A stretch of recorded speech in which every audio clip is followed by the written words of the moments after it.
Alors la troisième question, c'est comment j'ai préparé ce 24 heures du Mans et ce 24 heures triathlon avec 60 heures de boulot par semaine.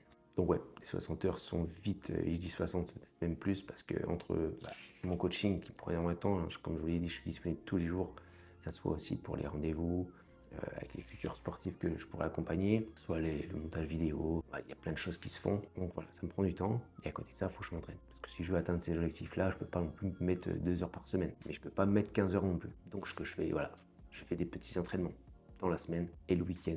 Je mets 3-4 heures en sortie longue, que ce soit en vélo ou en course à pied, bien sûr, moins long, mais voilà, j'essaie vraiment d'adapter. Natation, c'est pareil, j'augmente bien sûr le volume tout doucement, hein, quand j'ai repris ma prépa, bon, bien sûr tard, comme vous l'avez su, j'ai eu une entorse au genou en reprenant le foot au mois d'août dernier, hein, juste avant les 24 heures du Mans où je suis allé, et en fin de compte, les médecins m'ont arrêté au bout de 250 km parce qu'ils voyaient que je mettais des straps et tout, et ça allait flinguer mes jambes.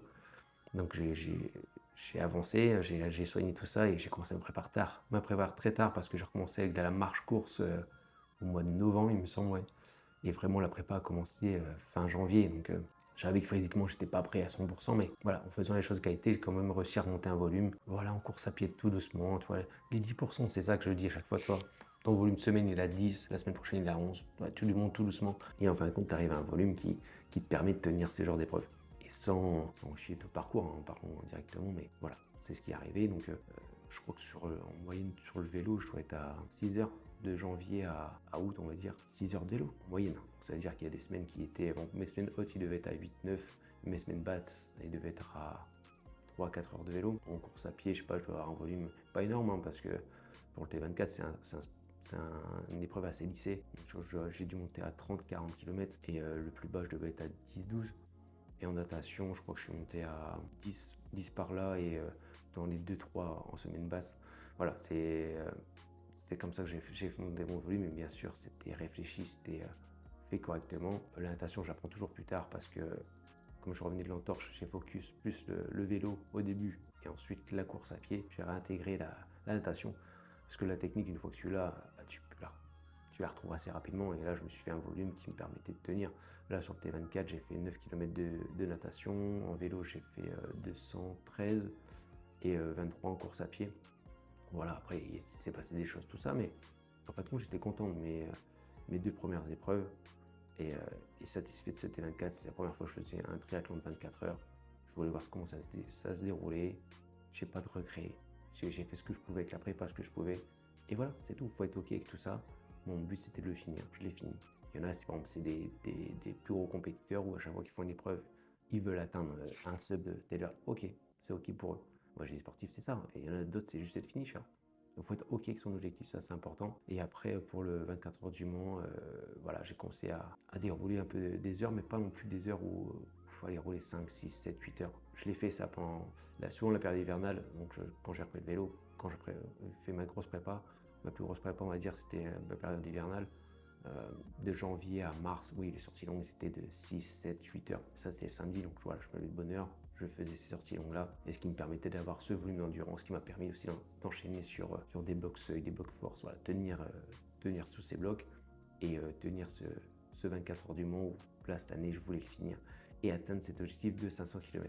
Voilà, ça c'est mon objectif à moi. Certains en fait peut-être mieux, certains en fait peut-être moins, c'est pas mon problème. Moi, c'est d'être OK avec mon objectif, et c'est ce que je te souhaite. Surtout de fixer un objectif et de l'atteindre. Et si tu l'atteins pas, tu essaies de comprendre pourquoi. Est-ce que c'est la prépa?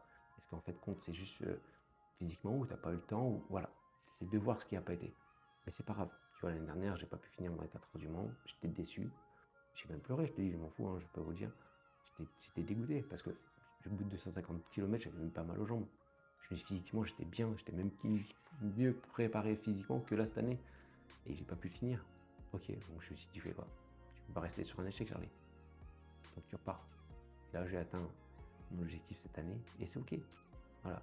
Et en plus, ce que je voulais vous dire par rapport à ça, c'est que, tu vois, je me suis blessé l'année dernière, mais rien, enfin, quand je dis rien n'arrive par hasard, c'est que rien n'arrive par hasard. Je me blesse, du coup, je vais au kiné, et je rencontre ce kiné-là, et on fait une conférence. Tu vois, je me serais pas blessé, donc, tu vois, quand je dis positif dans le négatif, c'est ça. C'est je me suis blessé, ok. Mais le positif, c'est quoi? J'ai rencontré un kiné, on a fait une conférence 3 mois après. C'était sur comment reprendre le sport en toute sécurité. Voilà, les gens, ils ont aimé, parce que voilà, il y avait la preuve du sportif avec son expérience sur les défis, et aussi le kiné par rapport à tout ce qui était précision, la récupération, etc. Et on a fait une belle conférence.